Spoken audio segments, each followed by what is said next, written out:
Hikmah yang ke-60.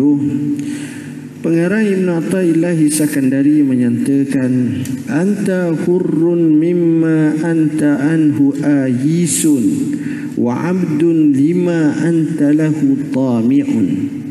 Engkau bebas merdeka daripada segala sesuatu yang engkau tidak memerlukannya, dan engkau tetap menjadi hamba kepada sesuatu yang engkau harapkannya. Tuan-tuan, saya bagi contoh dalam sebuah kehidupan manusia. Kadang-kadang kita tengok ada orang tu, dia rajin bekerja siang, malam, pagi, petang, kerana satu target, satu matlamat, namanya harta, untuk membina sebuah kehidupan yang lebih baik, yang lebih selesa. Maka bekerjalah dia dengan bersungguh-sungguh sehingga berlaku pengabaian banyak perkara, terutamanya hubungannya dengan Allah Rabb al-Alam. Dia kerja sungguh, pagi kerja, petang kerja, malam kerja. Maka kerjanya dia itu sehingga dia akan keluar daripada mulutnya kata-kata seolah-olah semangatlah baginya, tapi sebenarnya perangkap yang cukup besar. Dia kata, saya tak kira, kata, kalau saya kerja saya tak kira, harta saya tak nak, saya tak kira falsafah saya, walaupun sesen kalau dapat itulah yang saya nak. Saya nak sangat zikir macam tu. Bila nak ni, maknanya di situ dia datang satu sifat namanya tamak. Jadi kita tengok orang macam ni, pagi, petang, siang, malam, sampailah akhir usia dia, kita tak tahu apa benda dia. Sudah mati dah. Tuan-tuan, jadi orang macam ini biasanya berlakulah dalam hidup dia banyak kelemahan-kelemahan. Tamaknya menyebabkan dia ni macam hamba. Tetapi seorang yang lain pula, kita tengok dia kerja, alhamdulillah masa kerja, tapi dia wakafkan sejuzuk masanya untuk ibadat kepada Allah. Dia pergi belajar, dia maya, dia pergi dengar, dia selalu datang ke masjid. Kita akan tengok walaupun dia tidak sekaya yang pertama tadi, tetapi hidupnya tenang. Sebab dia boleh memisahkan diri dia daripada kekayaan. Orang yang seperti ini, walaupun duit banyak, dia tak kisah. Tapi orang yang tadi kaya, walaupun duit tak banyak tapi kisah, dan kalau banyak pun lagi kisah. Jadi dua keadaan berbeza, tuan-tuan. Maka kita boleh pilih, nak pilih hak macam mana. Hak yang sibuk sentiasa dalam keadaan tak selesai, dalam keadaan berkerut dahi, pening begiang, susah hati begini. Tapi yang kedua ni, yang inilah yang kadang-kadang kita tengok dua perbezaan yang amat ketara dalam kehidupan. Kita boleh pilih, tuan-tuan, kita boleh pilih. Tetapi jika sekiranya kita menggunakan hak agama, seolah-olah kita penat sikit hak agama, kita bangun malam, kita semayang, kita pergi masjid, kita pergi surah bala, kita pergi belajar, itu tak apa. Sebab kita tak nampak yang itu semata-mata yang itu, tapi disangkut dan digantungkan juga ataupun disertakan dengan akhiratnya. Kerana itulah merupakan tempat kita bajak hasil mahsul kita di hari akhirat kelak. Maka kita mula tanam masa kita berada di dunia ni. Itu tak apa, bahkan itulah yang sepatutnya kita nak. Kita nak macam itu. Apa kata Allah? Wabtaghi fi ma atakallahu fil akhirah wala tansa nasibaka minad dunya. Mencarilah, tuntutlah apa yang Allah kurniakan kamu untuk akhirat, tapi jangan kamu abaikan, jangan kamu lupa untuk dunia. Kenapa disuruh dahulu akhirat? Kenapa disuruh cari? Maka di situ menunjukkan akhirat kena cari, dunia jangan lupa. Kita dunia kita cari, akhirat kita lupa. Ada orang kata engkau carilah dunia Syekh, tapi akhirat jangan lupa. Sebenarnya cakap tu salah dah. Daripada apa yang Tuhan nak. Tuhan nak akhirat mu cari, tapi dunia jangan lupa. Imbang hidup tuan-tuan. Tapi kalau kita cari dunia, akhirat jangan lupa, maka jadilah part time. Kadang-kadang kita fikir, kenapa zaman sahabat lebih, zaman kita kurang. Zaman sahabat hebat, zaman kita kurang. Kerana kefahaman antara kita dengan sahabat dalam menentukan sesuatu tak sama. Saya beri contoh. Zaman kita solat penting. Zaman sahabat solat adalah terpenting. Kan beza tu. Zaman kita kerja, harta terpenting. Zaman sahabat kerja adalah penting.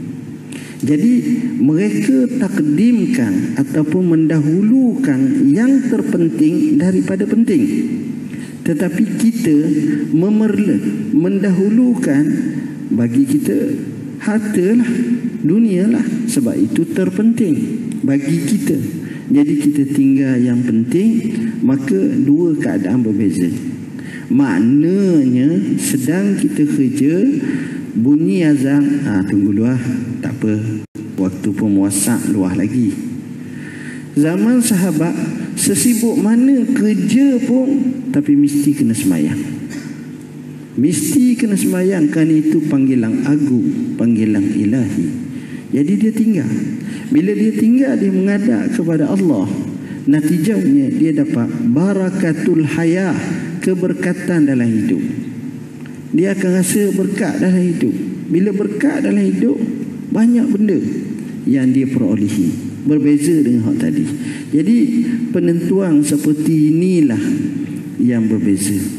Tuan-tuan, kadang-kadang kita tengok bos di satu jawatan, di satu jabatan begitu bersungguh-sungguh, begitu kaya, begitu banyak duit, begitu besar gajinya.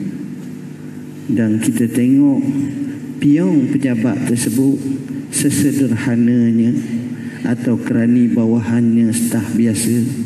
Tapi bila kita tengok hari Minggu, kita nampak staf biasa lebih tenang hidup. Tapi bos yang besar ni nampak macam ada sesuatu yang tak selesai dalam hidup. Nak kata minggu ni tak selesai, minggu depan tak selesai juga. Nak kata minggu depan tak selesai, bulan depan pun tak selesai lagi. Dan nak kata ni dah 3 tahun dah macam ni, begitu je, berkerut je. Tengok.